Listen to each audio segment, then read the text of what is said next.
Welcome to My Boyfriend's Pocket Knives. Please like, comment, and subscribe. Hope you enjoy the show. All right, well tonight I've got some World War I memorabilia, I guess you could call it. I'll start out with this 30 caliber ammo box. It was made from 1917 to 1918. It's made out of solid oak. See if I can keep it in frame here. There's no markings on it. But the slots were for mounting into a Browning 1917 machine gun, 30 caliber. It's got steel hardware, steel spring latch. This one won't catch. I'm not sure why. Still got the leather handle on it, which is incredible. And it's been chewed by a rat, so that's probably sat in somebody's garage for a long time. Steel hinges.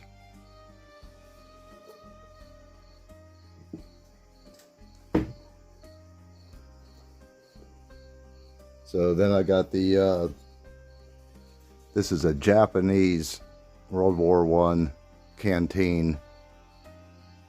That's the soldier's name. They said they scratched him into the paint.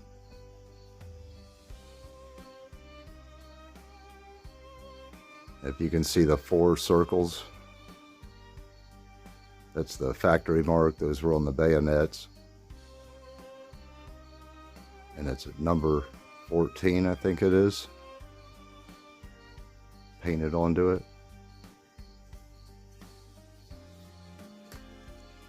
But these were, they called them Suito. They began in 1895 with the aluminum canteens. Prior to that, they were glass, and they had trouble with them freezing and breaking or just crushing them.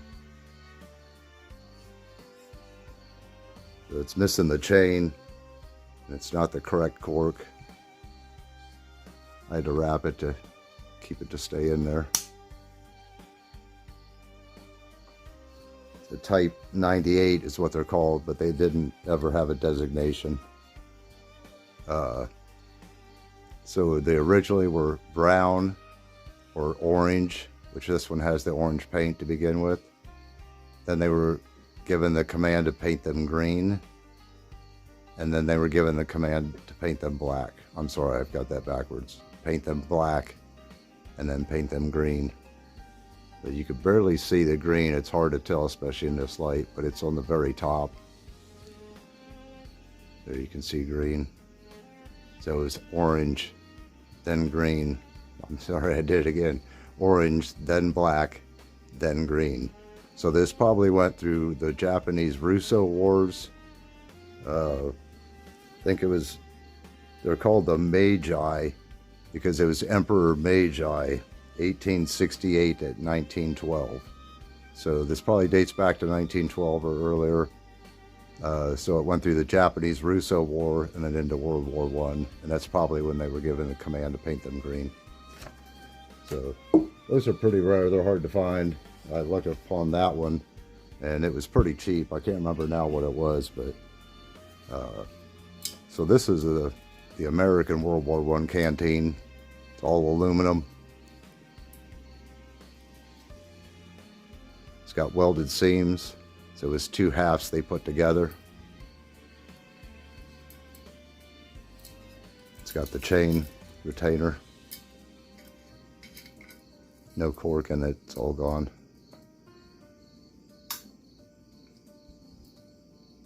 Yeah, it's a little bit beat up.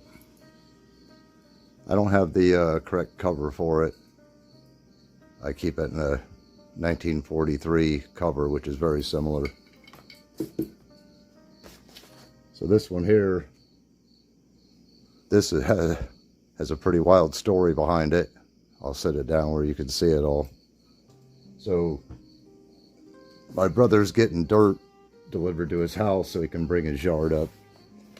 And I'm going around and breaking up big clods of dirt. And I come across this big clod of dirt and I see iron in it. rusty iron. And so I start breaking away the dirt. I start to see the lead balls in there. And I'm like, that's kind of odd. And I think I see some brass. So I take it to the hose and I clean it up. And here it's a cutaway shell. It's a World War I British 18-pounder. It's missing the fuse for the nose cap. So it had a fused nose cap, and you could turn it to time it.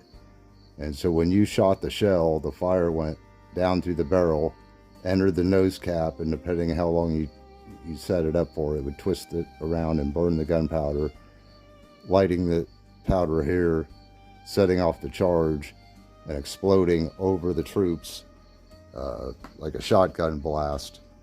So it didn't actually hit the ground, it exploded in the air, and you tried to time it right to shoot like a shotgun, all the pellets in all directions. So I'm sure that was very deadly. The English farmers say they find those balls constantly in their fields, and it just shows how many of those shells were going off. But how that got in the dirt, you can see some of the lead was melted, and these balls are pretty much in this way. I had to glue a couple of them in there to stay, but the balls were melded in there. So this thing went through a fire and then ended up in a dirt pile in a dump truck, delivered to my brother's house for me to find it, clean it out, and I have a World War I trophy. So then the last thing for tonight, I'm going to bring the bayonets probably next time. Actually, almost forgot about something. This is my World War I Doughboy helmet. I was going to show this first because it's so big. Yeah, it's modeled after the English. Well, I can't think of it now.